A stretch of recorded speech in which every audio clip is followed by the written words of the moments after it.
2015. El presidente ecuatoriano Rafael Correa rechazó una nueva candidatura presidencial y desde entonces Lenín Moreno sonaba como posible presidenciable del partido Alianza País.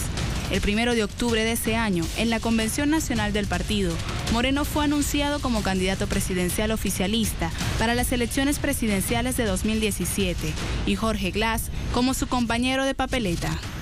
19 de febrero de 2017, Lenín Moreno anunció ser el nuevo presidente del Ecuador. Hemos ganado las elecciones en justa ley. Se debe ganar con humildad y perder con humildad. Al Consejo Nacional Electoral aún le faltaban 40% de los votos por escrutar, pero aún así, Moreno celebraba junto al presidente saliente Rafael Correa la ida a segunda vuelta electoral. 51.16% de los ecuatorianos eligió a Lenín Moreno de Alianza País como presidente.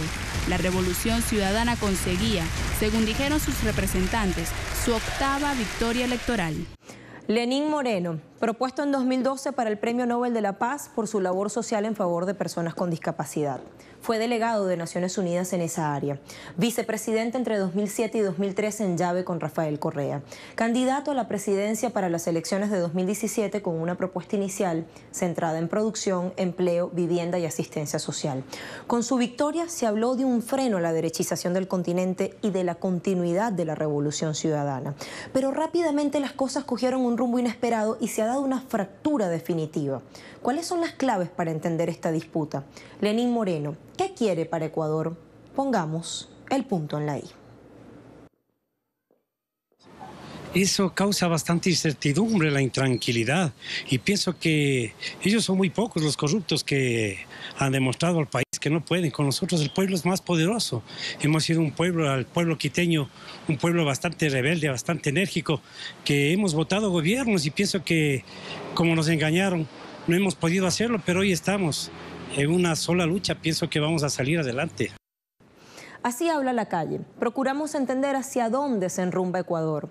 Desde Quito nos acompaña Cristian Salas, nuestro cómplice.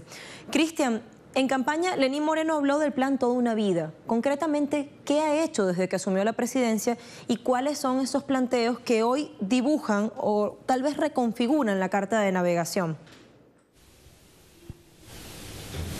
¿Qué tal, Lucía? Gracias por el contacto. Efectivamente, Lenín Moreno, la propuesta específica y fundamental en su campaña estaba dirigida al aspecto social. Algunas promesas también respecto al tema de empleo, vivienda y asistencia a personas con discapacidad, que fue el emblema que manejó también y que trabajó cuando fue vicepresidente conjuntamente con Rafael Correa. Pero hay un interés de parte de la ciudadanía y también un interés especial que le ha dado el gobierno, haciendo énfasis en un aspecto fundamental y es el tema económico en estos momentos. Hace días atrás, el presidente Lenín Moreno, en un conversatorio con prensa local, habló sobre estos temas y mantuvo su eje económico específicamente en 3 temas puntuales. Uno, la inversión extranjera, la deuda pública y los posibles acuerdos comerciales con algunos países. Respecto a la deuda pública, según las últimas cifras del Ministerio de Finanzas, se maneja con los agregados una deuda pública de 62.000 millones de dólares que tranquilamente, según anunció el ministro Carlos de la Torre, ministro de Finanzas, podrían ascender hasta 66.000 o 69.000 millones de dólares. Recordemos que hace algunas semanas se anunció como presupuesto general del Estado entre 30 y 30.000 millones de dólares, que es lo que se manejaba sin estos contingentes agregados. Este es el anuncio que sorprendió a muchos por parte del presidente Lenín Moreno cuando mencionó una cifra que sobrepasa mucho más de las expectativas o del monto que se manejaba anteriormente. ¿Cuál es otro punto que ha llamado la atención? El que se refiere a los acuerdos comerciales y uno en especial. Hace algunas semanas atrás se firmó ya un acuerdo con la Unión Europea para el tema de exportaciones y ahora, según anunció el presidente Lenín Moreno, se busca un acercamiento y un acuerdo comercial directamente con los Estados Unidos e incluso también con Alianza del Pacífico. Esto sorprendió a muchos porque no se conoce cuáles serían los términos en el que se firme este acuerdo comercial. Algunos entendidos, incluso llegados al gobierno, han manifestado que sería un acuerdo muy similar al que se firmó con la Unión Europea e incluso muchos ya la catalogan como posible TLC.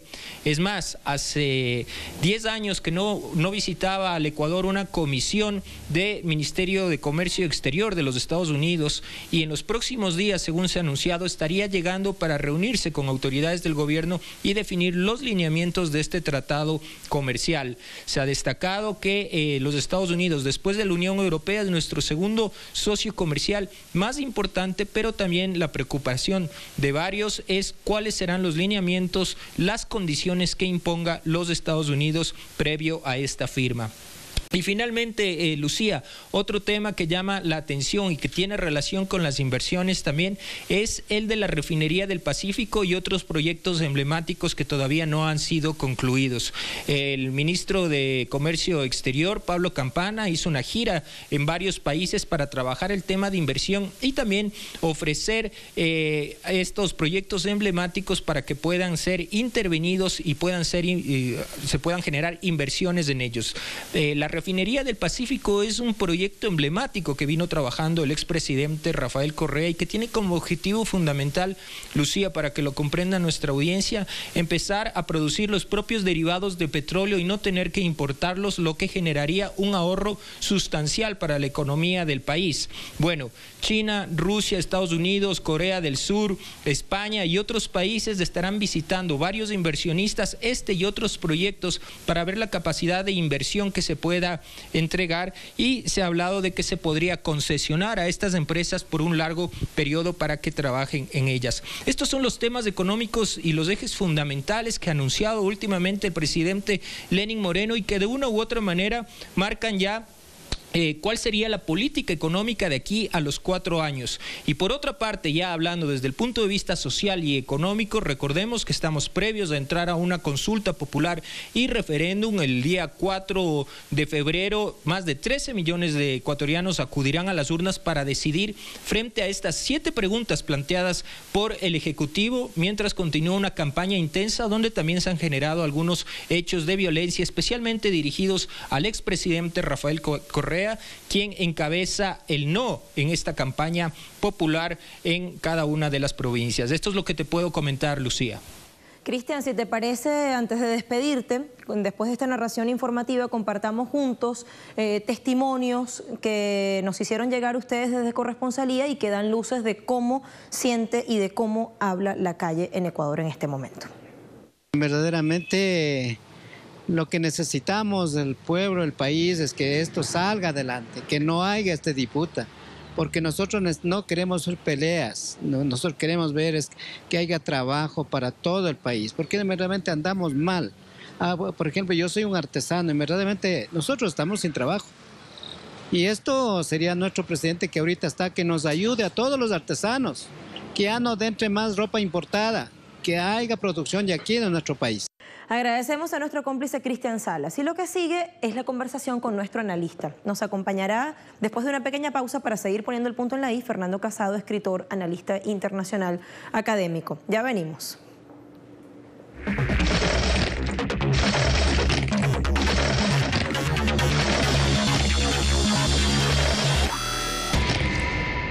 Lenín Moreno es administrador público, graduado de la Universidad Central del Ecuador. Es un reconocido internacionalista, pero además empresario. Se dedicó a la promoción del turismo en Ecuador con su propia empresa, para luego participar activamente en la creación de la Cámara de Turismo de Ecuador, siendo director ejecutivo de la Federación Nacional de Cámaras de Turismo. Luego de perder la movilidad de sus piernas en un asalto, se hizo autor de cerca de 10 libros sobre su teoría del humor. Fue director nacional de discapacidades y se le reconoce en Ecuador como promotor de los derechos de las personas con discapacidad, teniendo que ver con la creación de la Misión Solidaria Manuela Espejo y el programa Joaquín Gallegos Lara. Por su labor social, Lenín Moreno fue propuesto por organizaciones sociales y por parte del gobierno ecuatoriano al Premio Nobel de la Paz en el 2012. Lenín Moreno fue nombrado por Ban Ki-moon como enviado especial del Secretario General de las Naciones Unidas sobre discapacidad y accesibilidad, y en abril de 2014 instaló su oficina en Ginebra, Suiza. Un candidato que recibió su banda presidencial ofreciendo dar continuidad a la revolución ciudadana. recibimos a Fernando Casado, profesor titular en el Instituto de Altos Estudios Nacionales de Ecuador, escritor, analista internacional. Bienvenido, Fernando, y te agradezco este tiempo. ¿Qué tal, Lucía? ¿Cómo estás? Gracias por la invitación. Gracias a ti por aceptar. ¿Qué tan efectiva está siendo la estrategia de consenso y diálogo de Lenín Moreno por un lado y qué deja ese fuego cruzado entre él y Correa por el otro? Bueno, en cuanto a lo que está haciendo el diálogo que establece Lenin después de las elecciones presidenciales, elecciones que gana por un muy estrecho margen, pues tienen un aspecto que sería positivo y otro no tan positivo. En cuanto a lo que se referiría a avances importantes, es nuevos vínculos con grupos de base, con grupos sociales que antes estaban desplazados o con los cuales se habían roto cualquier tipo de puente o de entendimiento. Y ahí están, por ejemplo, grupos ecologistas, grupos indígenas, y esto en cualquier caso es importante porque abre a una pluralidad de actores, lo que tendría que ver con unas reivindicaciones que vienen desde abajo y que merece la pena al menos ser escuchada. La contraparte es que también grupos empresariales y también banqueros están poniendo muchísima presión sobre el gobierno de Lenín Moreno ante lo que habían sido hasta ahora, durante los últimos 10 años, medidas post-neoliberales que venían a romper o a impedir que los tentáculos de estos grupos estuvieran realmente afianzados en el Palacio de Carondelet.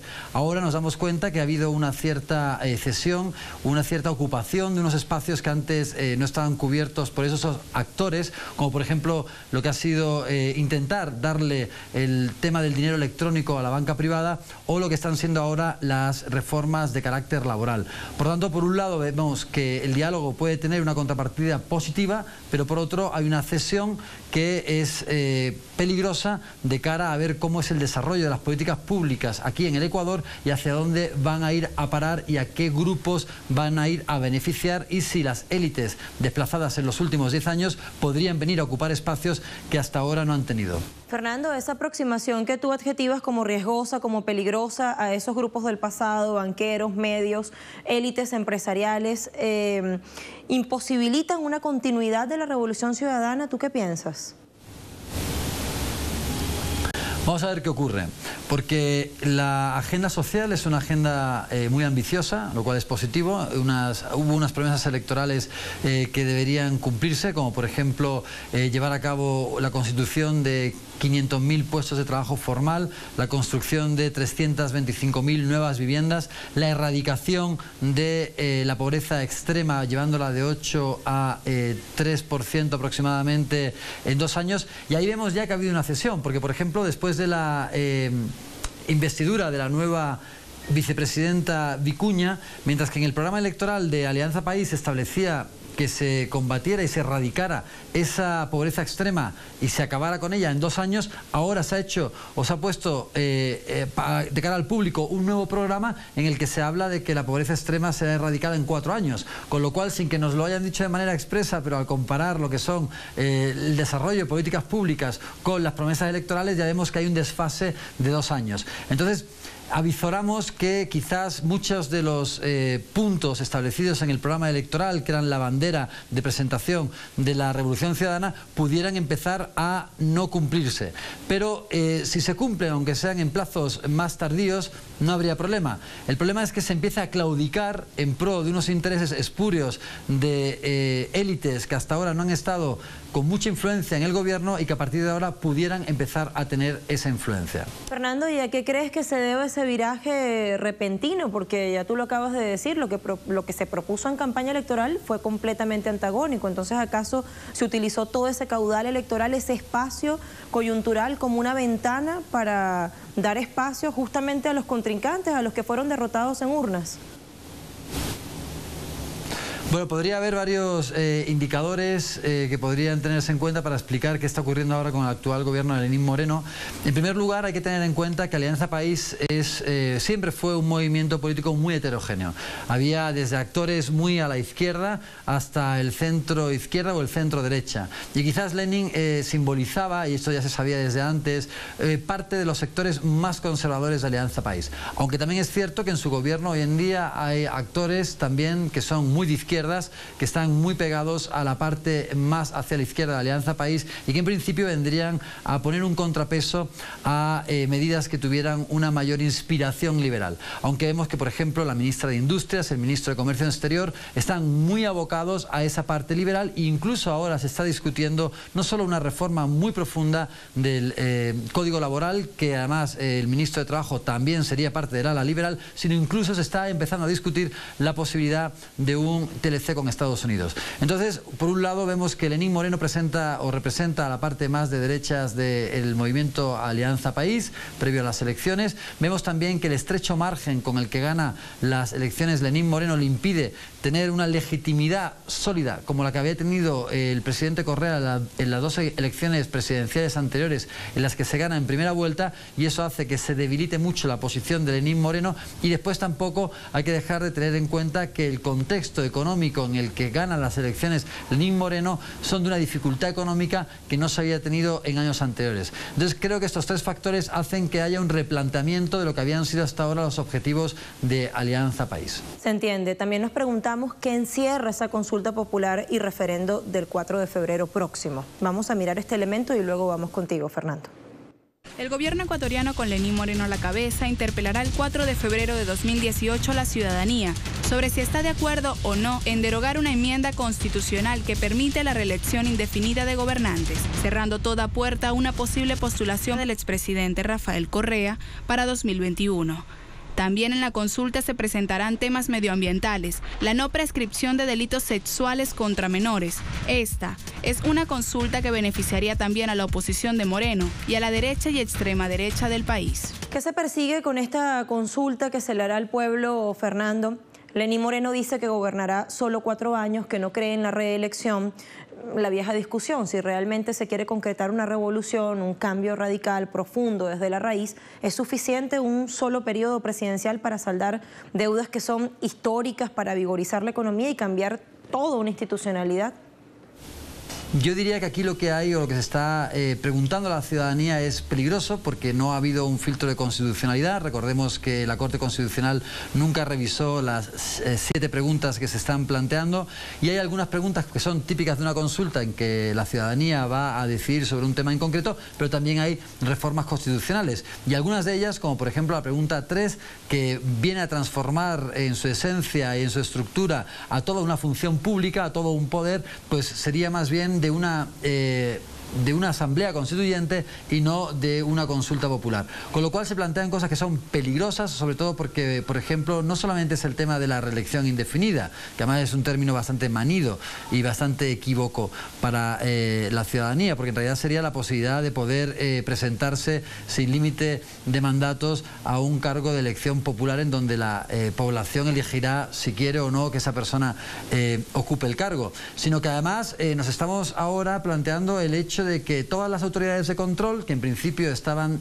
o se están decidiendo hoy en día mediante el Consejo de Participación Ciudadana y Control Social, con un mecanismo autónomo de elección de estos cargos públicos, ahora serían elegidos directamente por una terna del Poder Ejecutivo que iría al Poder Legislativo, con lo cual de facto lo que estaríamos haciendo es desmantelar uno de los poderes del Estado y esto realmente causa bastante preocupación, sobre todo porque además esos personajes de ese futuro Consejo de Participación se dedicarían a revisar todos los cargos actualmente electos de las autoridades de control, es decir, desde la Corte Constitucional, el Contralor, el Procurador, el Fiscal General, el Defensor del Pueblo, y ahí es cuando hay también una metedura posible de mano por parte del Poder Ejecutivo en una serie de autoridades que pertenecen a otro tipo de poderes que están también elegidas por medio de otros mecanismos precisamente para que haya un control y un balance de poder. Entonces es preocupante lo que está ocurriendo a ese respecto.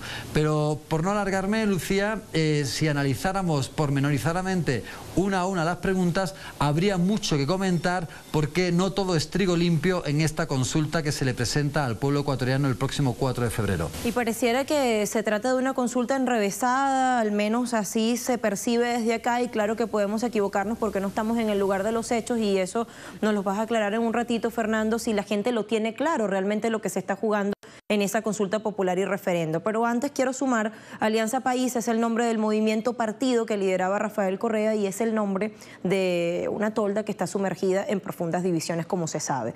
Por el descontento, varias desafiliaciones han habido, incluyendo al propio Correa, y es que la disputa ha sido hasta por quién se queda con el partido. Alianza País, oficialmente Movimiento Alianza País Patria Altiva y Soberana, es el nombre del movimiento político ecuatoriano que sirve como organización política a la Revolución Ciudadana, impulsada por el exmandatario Rafael Correa. Esta organización fue lanzada formalmente en Quito en febrero de 2006 y liderada desde el principio por Correa, Jorge Glass, Lenín Moreno, Gabriela Rivadeneira, Fernando Cordero Cueva, Fader Falconi y el ex canciller de la República Ricardo Patiño. A finales de 2017, Rafael Correa lideró la Convención Nacional y buscó aprobar la expulsión de Moreno y otros militantes de Alianza País, ahora críticos a su gestión como gobernante. La directiva nacional del partido separó de la presidencia del movimiento a Lenín Moreno y le reemplazó por Ricardo Patiño, exministro de Exteriores de Rafael Correa.